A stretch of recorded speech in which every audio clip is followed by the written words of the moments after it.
Waalaikumsalam warahmatullahi wabarakatuh, Bu Tuti. Silakan duduk, Bu Tuti. Terima kasih, Bu Dewi. Mohon maaf sebelumnya, Bu Dewi, sesuai kesepakatan kita kemarin, karena ini sesuai dengan tugas CGP saya, Bu Dewi, modul 3 tentang pengambilan keputusan berbasis nilai-nilai kebajikan sebagai pemimpin. Saya menunjuk Bu Dewi untuk saya wawancarai, Bu. Semoga nanti Bu Dewi tidak keberatan. Dan ini Bu, saya harap nanti Ibu bisa berbagi pengalaman Bu tentang mungkin kasus-kasus yang Bu Dewi mungkin pernah merasakan selama menjadi kepala sekolah di TKD 1 Longrejo ini, Bu. Dan nanti saya ingin memberikan sekitar 8 poin pertanyaan. Semoga nanti Bu Dewi dapat menjawabnya dengan lengkap, Bu Dewi. Alhamdulillah. Ya, Bu Dewi, kalau boleh saya tahu, Bu Dewi ini berapa lama menganu sebagai KS di TKD 1 Longrejo ini? Ya, alhamdulillah Bu Tuti, saya sebagai kepala sekolah di TKD 1 Longrejo 2 ini sudah 9 tahun. Mulai tahun 2015 sampai sekarang. Alhamdulillah. Di TK ini saya sebagai kepala sekolah, anak-anaknya juga banyak yang daftar di sini. Alhamdulillah. Muridnya berapa, Bu? Muridnya untuk tahun ajaran ini 12, Bu Tuti. Menurun ya, Bu ya. Karena apa ya, di sini memang anak kecilnya itu nggak sebanyak di desa, karena ini kan termasuk dukuhan. Oke. Semoga tahun depan muridnya bisa banyak, Bu Dewi. Alhamdulillah, Bu Dewi. Kita langsung aja, Bu Dewi, Ya, kita saling pengalaman. Nah, ini Bu Dewi, ini kan nanti kita membahas tentang kasus-kasus ya, Bu, atau dilema-dilema yang pernah kita alami sebagai KS. Nah, untuk poin pertamanya, Bu Dewi, selama ini bagaimana Bu Dewi ini dapat mengidentifikasi kasus yang merupakan dilema etika atau tentang bujukan moral Bu Dewi di lembaganya Bu Dewi? Alhamdulillah, Ibu Tuti, di lembaga kami itu terdiri dari 12 anak. Yang 5 itu kelompok A, itu anak baru, yang 7 itu kelompok anak baru, anak lama, karena naik tingkat gitu loh, Bu Tuti, naik kelas. Nah, yang 7 itu kan termasuk kelompok B. Nah, itu ada persiapan untuk masuk ke kelas 1 SD tahun depan. Nah, yang kemarin kegiatan wali murid pada tahun ajaran baru itu ada salah satu mama wali murid itu minta untuk anaknya itu bisa kalistung, agar di SD nanti anak-anak itu tidak kewalahan, enggak kesulitan dalam mengerjakan. Terus yang diharapkan itu lancar membaca dan berhitung.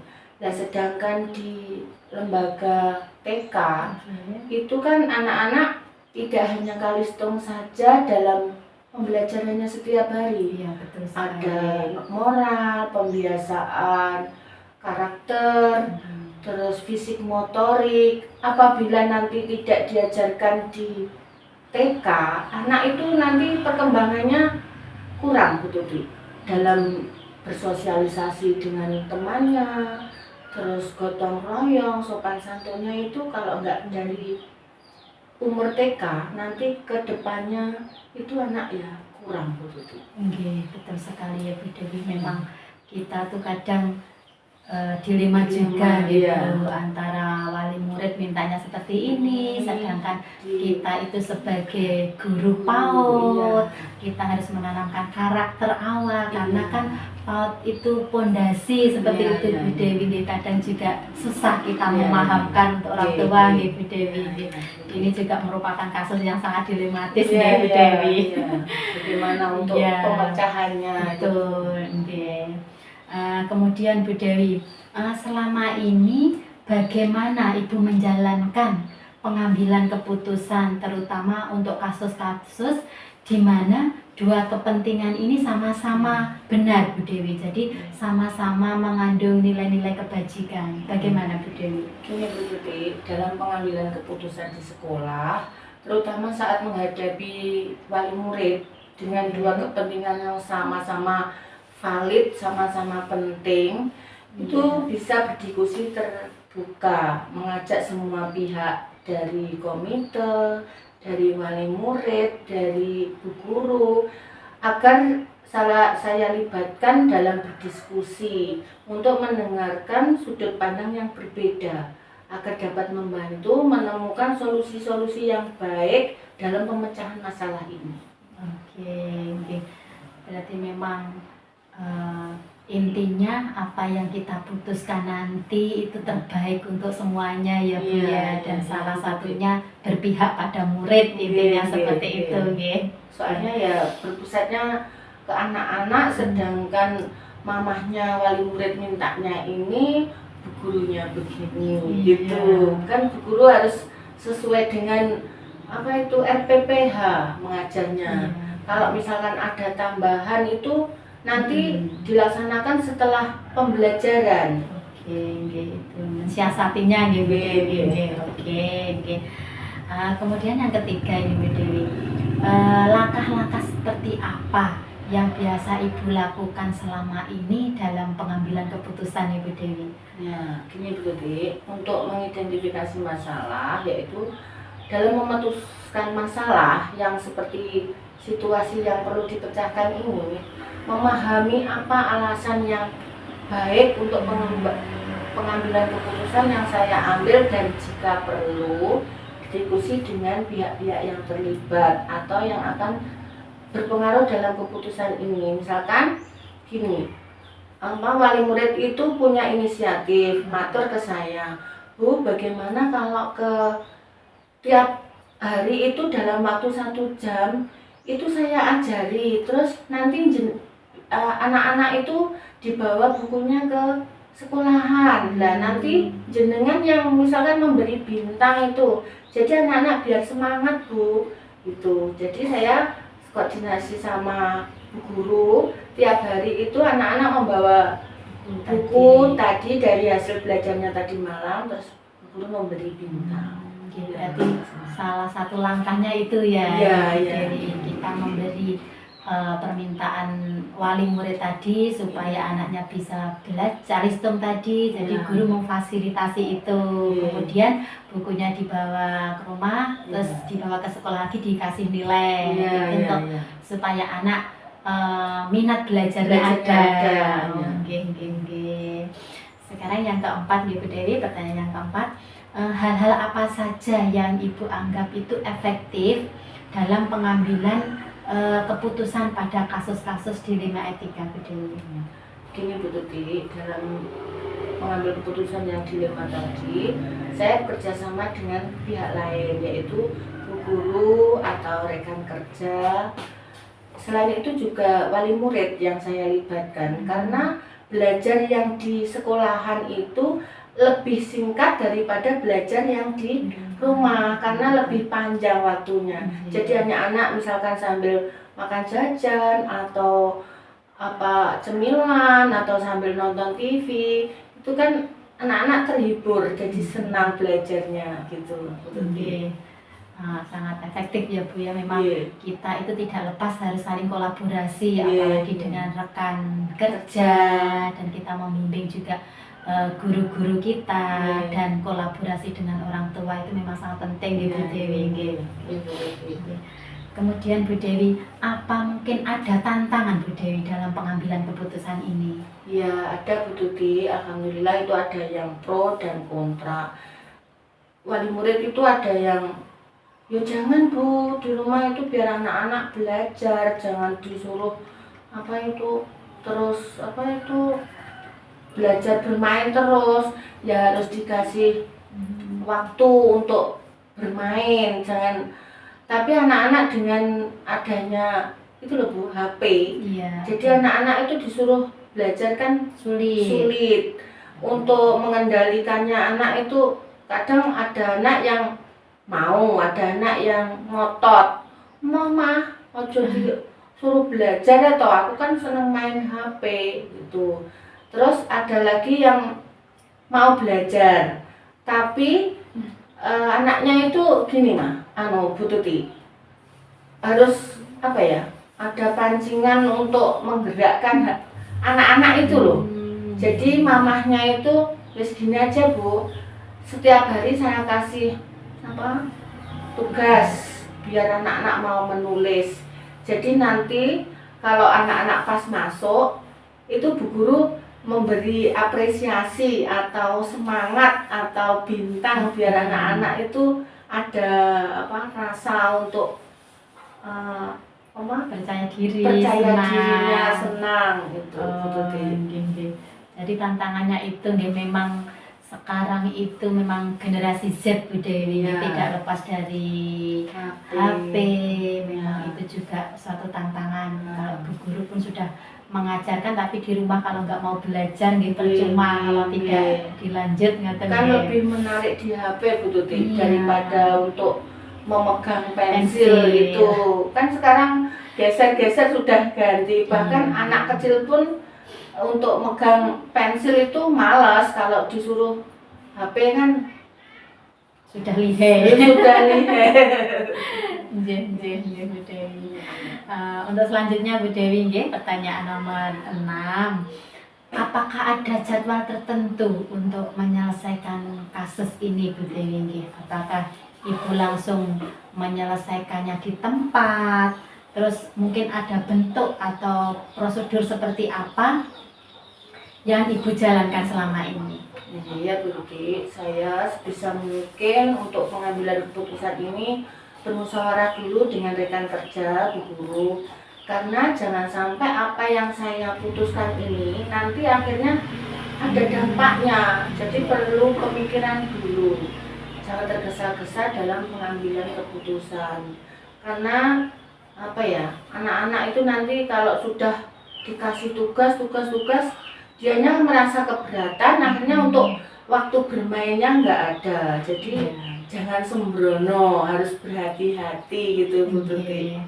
Terus itu ya Bude, mungkin kita jangan pada waktu kita emosi karena memang untuk pengambilan keputusan ini kan kita perlu memikirkan yang matang agar bisa diterima untuk semua pihak, apalagi karena ini hubungannya dengan anak, pastinya orang tua juga harus bisa menerima keputusan Bu Dewi.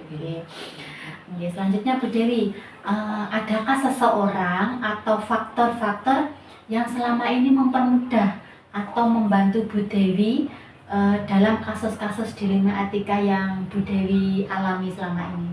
Ya, alhamdulillah Bu Tuti, yang pasti yang saya ajak kerjasama itu guru, misalnya berkomunikasi dengan rekan kerja. Jadi segala permasalahan itu enteng, kita sharing setiap hari.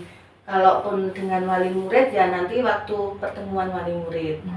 Kan ini ada kegiatan itu Bu, PMT yang 1 bulan sekali. Itu selain kegiatan PMT, tambahan makanan itu ya ada mamah-mamah itu saling tukar pikiran. Jadi ngumpul di sekolahan. Jadi kita untuk menyelesaikan masalah itu ya enak gitu loh.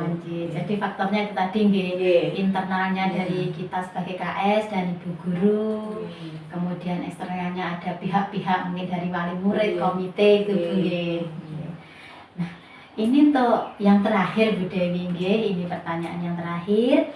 Nah, dari semua hal yang telah Bu Dewi sampaikan hari ini Bu, kita sharing kasus ini tadi, pembelajaran apa yang Ibu petik dari pengalaman Ibu mengambil keputusan kasus dilema etika ini Bu Dewi?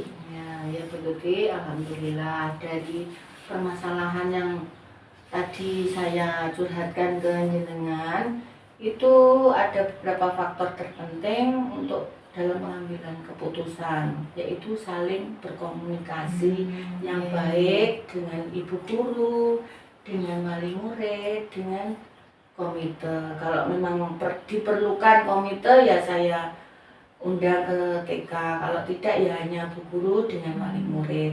Itu Bu Tuti. Berarti intinya yang dapat kita petik hari ini, kita saling berkomunikasi, kita saling terbuka, gitu, agar mendapatkan suatu keputusan yang untuk kepentingan orang banyak. Oke, Bu Dewi, karena ini sudah siang, terima kasih atas waktunya Bu Dewi. Sama-sama Bu Tuti. Dan saya mengucapkan banyak terima kasih banyak mengganggu waktunya Bu Dewi siang hari ini. Semoga Bu Dewi sehat selalu, nggih. Amin, nggih. Doa yang sama Bu Tuti, semoga tugasnya yang CPP ini diberi kelancaran untuk Bu Tuti, kesehatan, terus kelulusan dengan nilai yang terbaik. Amin. Terima kasih Bu Dewi, nggih. Saya langsung undur diri. Oh nggih, monggo nggih. Assalamualaikum. Waalaikumsalam warahmatullahi wabarakatuh.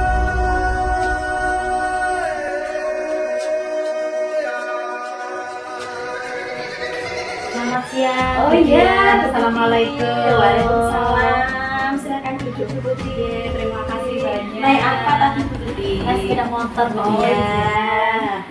Oh iya, kemarin kan WA saya. Iya. Saya janjian sama Adik Tuti. Hari ini saya bisanya hari ini. Kemarin itu saya masih repot. Maaf ya Bu Tuti. Ada apa Bu Tuti? Apa ada yang bisa saya bantu Bu Tuti? Iya, ini Bu Dian. Ini kan saya ada tugas saya, yaitu modul 3.1, yaitu pengambilan keputusan berbasis nilai-nilai kebajikan sebagai pemimpin. Nah, hari ini saya harap Bu Dian itu bisa berbagi pengalaman dengan kasus-kasus yang pernah terjadi di lembaga Bu Dian. Dan nanti saya minta waktunya sekitar 15 menit lagi Bu ya. Nanti saya akan memberikan pertanyaan-pertanyaan dan semoga Bu Dian bisa mau sharing. Oh iya, ya nanti saya jawab sebisa saya ya Bu Tuti, sesuai pengalaman yang selama ini saya lakukan Bu Tuti. Kalau boleh tahu, Bu Dian sudah berapa lama gitu? Saya dari tahun 2008 Bu Tuti, berarti 15 tahunan lebih Bu Tuti saya. 15 tahun. Iya, wah itu lama ternyata. Tentunya sangat berpengalaman sekali. Iya, Bermacam-macam Insya kasus. Allah. Kita langsung aja Bu Dian Iya. ya. Untuk pertanyaan pertama ini, selama ini bagaimana Bu Dian dapat mengidentifikasi kasus-kasus yang merupakan dilema etika atau bujukan moral yang terjadi di lembaga Bu Dian? Dilema etika sama bujukan moral ya Bu Tuti. Iya. Apakah saya jawab dengan cerita saja ya Bu Tuti ya? Silakan. Oke. Nah ini kan memang bulan ini itu ada kejadian di lembaga saya itu ada anak yang biasa ya, kalau anak Tuti sering tukaran bertengkar gitu. Nah itu ada satu anak itu ditukari, istilahnya diejek terus menerus gitu sama anak yang lain. Nah itu orang tuanya tidak terima Bu Tuti. Jadi orang tua yang disakiti itu pengen memindahkan anaknya di sekolah lain seperti itu. Padahal anaknya itu kan kalau hari ini tukaran gitu ya Bu Tuti, hari ini bertengkar, itu besoknya ya sudah main kembali. Kok besoknya? Pada saat itu setelah bertengkar ya main kembali. Anak-anak ya namanya anak-anak ya Bu Tuti. Nah, tapi ya, orang tua itu tidak sepaham dengan Bu Guru. Orang tua pengennya anaknya dipindahkan ke sekolah lain gitu, karena antar wali murid itu yang satunya yang bertengkar tadi itu wali murid yang satunya nggak terima gitu kalau anaknya disakiti. Jadi akhirnya bertengkar antar wali murid seperti itu Bu Tuti. Jadi itu kalau menurut wali murid yang satunya itu memindahkan anaknya agar menyelamatkan anaknya, padahal anaknya di sini itu nggak mau Bu Tuti dipindahkan karena sudah nyaman di TK sini itu sudah nyaman. Jadi ya akhirnya anaknya nangis kalau nggak mau. Jadi seperti itu. Wali murid itu memaksakan kehendak anak, akhirnya seperti itu. Nah itu saya akhirnya dilema bagi saya antara membela anak atau wali murid tadi. Itu dilema.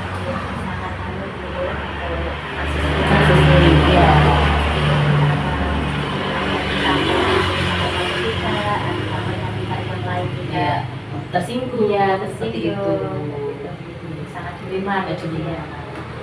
Kemudian pertanyaan yang kedua, selama ini bagaimana Ibu menjalankan pengambilan keputusan, terutama untuk kasus-kasus di mana dua kepentingan ini sama-sama benar, Sama dengan kasus saya tadi ya Bu Tuti ya. Itu kan kalau menurut wali murid itu kan ya benar-benar saja kalau memindahkan anaknya. Pengennya kan anaknya di sana tidak ada yang nukari seperti itu. Tapi kan ya tidak tentu benar di sana juga di setiap sekolah itu mesti ada anak yang nakal seperti itu. Jadi kalau menurut saya ya saya cari informasi dulu pada wali muridnya itu tadi. Terus kemudian saya sharing sama wali murid yang satunya sama yang satunya itu. Terus saya akhirnya bisa mengambil keputusan karena saya sudah tahu masalahnya dari mereka. bisa Menggali dulu saya dari wali murid. Memutuskan. Ya. Kemudian langkah-langkah seperti apa yang kemudian lakukan untuk pengambilan keputusan? Itu berarti ya saya musyawarah. Jadi musyawarah terbuka. Jadi kedua belah pihak saya ajak bicara, saya pendekatan seperti itu biar wali murid itu tadi juga bisa ngomong apa adanya Bu Tuti kepada pihak kami lembaga, jadi kita bisa mengambil keputusan dengan benar. Jadi memang kita harus saling Komunikasi ya, diskusi. membangun komunikasi yang Betul bagus sekali. Nah, kemudian hal-hal apa saja yang Ibu anggap ini efektif dalam pengambilan keputusan pada kasus-kasus dilematika? Berarti apa tadi Bu Tuti pertanyaannya? Saya ulangi kemudian Iya. ya.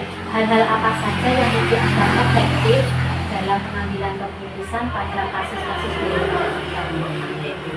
Jadi yang biar efektif ya tadi saya diskusi terbuka. Setelah diskusi terbuka saya juga sama rekan kerja saya itu berdiskusi, menyatukan persepsi bagaimana baiknya itu biar saya juga tidak berani mengambil keputusan sendiri. Jadi saya masukan-masukan dari rekan kerja saya itu sangat membantu saya untuk mengambil keputusan. Jadi mendengarkan berbagai komunikasi saya, mungkin di antara kita mempunyai pendapatan yang lebih efektif kita ambil untuk mengambil keputusan ini. Kemudian apa saja tantangan yang mungkin ada tantangan dalam kemudian mengambil keputusan pada kasus ini? Ya tantangannya yaitu Bu Tuti. Jadi wali murid yang satu itu seolah-olah itu saya dipikir saya itu memihak wali murid yang satunya, wali murid yang satunya juga berpikir saya memihak yang satunya, padahal saya itu atas nama, jadi saya itu berpihak atas nama anak seperti itu. Bukan kalau wali murid itu kan gimana ya Bu Tuti?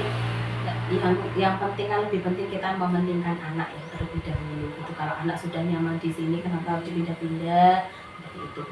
Ya, benar sekali. Memang semuanya itu nanti keputusan yang kita ambil toh akhirnya kan untuk kepentingan anak juga. Ya, makanya kita ya sebagai kepala sekolah itu kadang bingung memahamkan kedua orang tua itu. Adakah jadwal tertentu untuk menyelesaikan kasus dilema etika? Apakah Ibu langsung menyelesaikannya di tempat? Mungkin ada bentuk atau prosedur seperti apa yang dijalankan? Tidak ada Bu Tuti. Jadi kalau ada masalah itu saya yang pertama ya komunikasi dulu sama rekan kerja saya, cari dulu akar masalahnya. Jadi saya tuh kalau sudah gitu sama rekan kerja itu saya baru kalau sudah tahu solusinya baru saya selesaikan. Jadi saya tidak tergesa-gesa Bu Tuti. Jadi kalau saya tergesa-gesa nanti takut mengambil keputusan yang salah. Betul itu. Nanti takutnya tidak tepat sasaran. Iya, tapi ya tidak ada jadwal tertentu. Jadi seperti itu Bu Tuti. Intinya memang kita musyawarahkan dulu, Ya. kita sharing dulu sama rekan kerja. Mungkin nanti di antara rekan kerja mempunyai Solusi yang tepat ya, tadi ya. dan apapun keputusan yang tadi Budian ambil, Ya. intinya tidak tergesa-gesa agar keputusan itu nanti dapat bermanfaat untuk orang Ya, banyak. semuanya. Ya, tidak merugikan salah satu pihak. Ya, ngoten, betul, nggih. betul.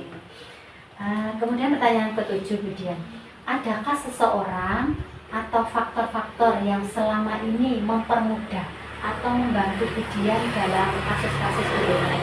Tentu saja Bu Tuti. Jadi banyak pihak-pihak terkait yang kalau saya itu ada di sekolah gitu ya, ada Iya. permasalahan. Kalau saya tidak bisa, saya sama rekan kerja saya tidak bisa mengambil keputusan sendiri, tidak bisa menyelesaikan, tentunya saya lari ke, bisa saya mengkomunikasikannya dengan ketua IPTKI, dengan pengawas, dan saya juga bisa kepada ketua penyelenggara saya. Intinya memang apabila suatu kasus tidak terselesaikan, kita bisa mengambil jalan, yaitu mencari jalan keluarnya melalui kita bisa sharing sama semua pemangku kepentingan, Ya, yaitu betul. bisa komite, bisa kepala penyelenggara, ketua KPKI, atau mungkin bisa ibu pengawas sebagai pengawas, mitra kita, ya, gitu. betul, Oke, betul. sangat luar biasa Budian. Nah, ini pertanyaan terakhir Budian ya, karena ini Sudah terakhir ya.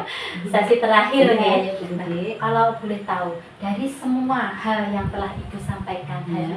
ini, mungkin pembelajaran apa yang dapat Budian petik dari pengalaman Ibu mengambil keputusan di 5 etika ini? Budian? Iya, kalau menurut saya kita itu harus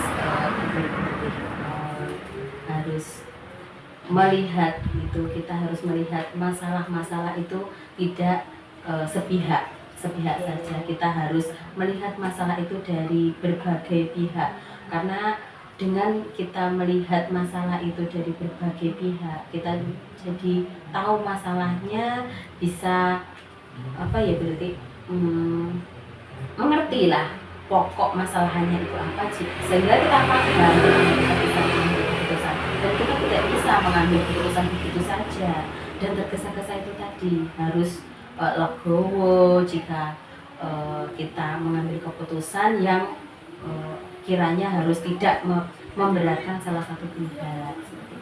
Intinya memang kita harus melihat dari sudut pandang, pandang. agar apa keputusan yang kita ambil tidak merugikan salah satu pihak, apalagi sampai terjadi pro dan kontra Ya, seperti betul, itu. betul. Nggih, sangat luar biasa.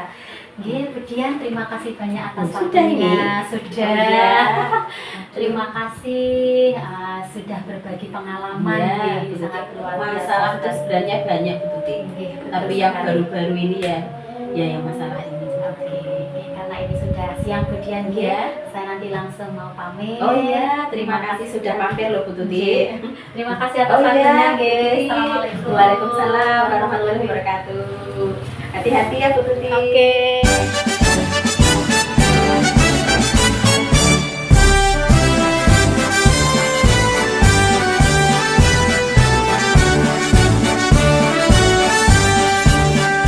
Bulatkan tekad, kuatkan hati.